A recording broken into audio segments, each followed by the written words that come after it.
गुलाबराव पाटलांनी नुकतंच एक वक्तव्य केलं की उद्योगपतींना वीज जर गेली, लाईट जर गेली तर त्यांचं नुकसान होतं, कामगारांचा पगार त्या ठिकाणी भरून द्यावा लागतो, शेतकऱ्यांना लाईट गेली तर काही फरक पडत नाही। या राज्यामध्ये उद्योगपती महत्त्वाचे आहेत, शेतकरी म्हणजे किड्यामुंगीपेक्षा वाईट आहे। त्याची किंमत, त्याची लायकी या गुलाबराव पाटलांना या निमित्तानं पुन्हा एकदा दाखवून देण्याचा प्रयत्न केलेला आहे।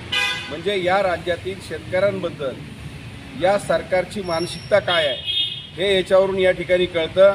मला गुलाबराव पाटलांना सांगायचं आहे की उद्योगपती असू, मंत्री असू, कोणी बाबासाहेब असू, या सगळ्यांना खाऊ घालण्याचं काम आमचा शेतकरी बळीराजा त्या ठिकाणी करत असतो।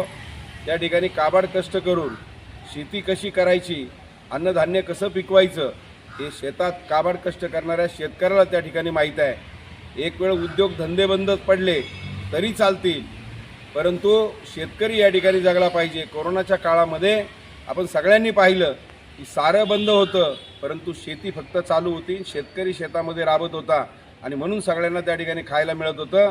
या सरकारची मानसिकता याच्यावरून आपल्या लक्षात येते की शेतकऱ्याला तुच्छ लेखण्याचं काम या गुलाबराव पाटलाच्या वक्तव्यावरून आपल्याला लक्षात येतं। मला त्यांना एकच सांगायचं आहे, तुम्ही जर अशा पद्धतीनं शेतकऱ्याच्या बाबतीमध्ये अशा पद्धतीचं जर तुमचं वक्तव्य असेल तर मग मात्र या राज्यातला शेतकरी या सरकारला त्याची लायकी दाखवून दिल्याशिवाय राहणार नाही। कारण मला गुलाबराव पाटलांना सांगायचं आहे, पाण्यामध्ये शेतामध्ये काम करत असताना कांदा लागवड असेल ही पाण्यामध्येच करावी लागते, किंवा भाताची लागवडसुद्धा पाण्यामध्येच करावी लागते, अनेक पिकाची लागवड ही पाण्यामध्ये करावी लागते। त्यावेळेला शेतकऱ्याने देखील त्या ठिकाणी मजूर त्या ठिकाणी रोजंदारीवरती घेतलेले असतात आणि त्या ठिकाणी त्या शेतकऱ्याला जर लाईट गेली तर त्या मजुराची मजुरी त्या ठिकाणी भरून द्यावी लागते आणि त्याचं नुकसान होतं। याची थोडी तरी लाज आपल्याला असली पाहिजे आणि आपण अशा पद्धतीने बेजबाबदारपणे वक्तव्य करून उद्योगपतींची बाजू घेऊन शेतकऱ्यांची अवहेलना या ठिकाणी करत आहात, याचा तमाम शेतकऱ्यांच्या वतीनं मी या ठिकाणी जाहीर निषेध करतो।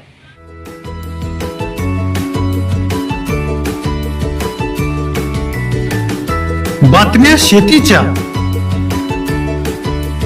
बातम्या मातीच्या, बातम्या अन्यायाच्या, गुन्हेगारीच्या,